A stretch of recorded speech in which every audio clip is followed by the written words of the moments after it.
ದಕ್ಷಿಣ ಕನ್ನಡದ ಬಂಟ್ವಾಳದಲ್ಲಿ ಪುಟ್ಟ ಮಕ್ಕಳಿದ್ದ ಶಾಲಾ ಬಸ್ ಮೇಲೆ ಮರ ಬಿದ್ದು ಒಂದು ಮಗುವಿನ ಜೀವಹಾನಿಯ ದುರಂತದ ಬೆನ್ನಲ್ಲೇ ವಿದ್ಯಾರ್ಥಿನಿಯೋರ್ವಳ ಸಮಯ ಪ್ರಜ್ಞೆಯಿಂದ ಮತ್ತೊಂದು ಅನಾಹುತ ತಪ್ಪಿದೆ. ಅಪಾಯಕಾರಿಯಾಗಿ ಅಲುಗಾಡುತ್ತಿದ್ದ ವಿದ್ಯುತ್ ಕಂಬದ ಕೆಳಗೆ ನಿಂತಿದ್ದ ಲಿಖಿತ್ ಎಂಬ ಬಾಲಕನನ್ನು ಕ್ಷಣಾರ್ಧದಲ್ಲಿ ಎಳೆದು ರಕ್ಷಿಸಿದ್ದಾಳೆ 9ನೇ ತರಗತಿ ವಿದ್ಯಾರ್ಥಿನಿ ಶ್ರೇಯಾ. ಬಂಟ್ವಾಳ ತಾಲೂಕಿನ ಬರಿಮಾರ್ ಸಮೀಪ ಕಲ್ಲಟ್ಟಿ ದೈವಸ್ಥಾನದ ಬಳಿ ಬುಧವಾರ ಕಲ್ಲಡ್ಕ ಶ್ರೀರಾಮ ವಿದ್ಯಾಕೇಂದ್ರದ 9ನೇ ತರಗತಿ ವಿದ್ಯಾರ್ಥಿನಿ ಶ್ರೇಯಾ ತನ್ನ ಅಕ್ಕಪಕ್ಕದ ಮಕ್ಕಳೊಂದಿಗೆ ಮರಬಿದ್ದ ಅದೇ ಶಾಲಾ ಬಸ್ನಿಂದ ಘಟನೆಯಾಗುವ ಮುಂಚೆಯೇ ಇಳಿದಿದ್ದಳು. ಶ್ರೇಯಾ ಜೊತೆಗೆ ಬಸ್ಸಿನಿಂದ ಇಳಿದಿದ್ದ ಲಿಖಿತ್ ತನ್ನ ಶಾಲಾ ಬ್ಯಾಗನ್ನು ಅಣ್ಣನಿಗೆ ನೀಡಿ ಮನೆಯತ್ತ ಓಡಲು ಮುಂದಾಗಿದ್ದ. ಅಷ್ಟರಲ್ಲಿ ಭಾರೀ ಶಬ್ದ ಕೇಳಿಬಂದಿದ್ದು, ಸಮೀಪದ ವಿದ್ಯುತ್ ಕಂಬ ಅಪಾಯಕಾರಿಯಾಗಿ ಅಲುಗಾಡುತ್ತಿರುವುದನ್ನು ಗಮನಿಸಿದ ಶ್ರೇಯಾ ಕ್ಷಣಾರ್ಧದಲ್ಲಿ ಓಡಿ ಹೋಗಿ ಲಿಖಿತ್ನ ಕೈ ಹಿಡಿದು ಹಿಂದೆ ಎಳೆದಿದ್ದಾಳೆ.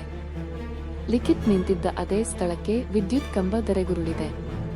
ಬಾಲಕಿ ಶ್ರೇಯಾಳ ಸಮಯ ಪ್ರಜ್ಞೆ ಮತ್ತೊಂದು ಜೀವಹಾನಿ ತಪ್ಪಿಸಿದೆ ಎಂದಿದ್ದಾರೆ ಸ್ಥಳೀಯರು.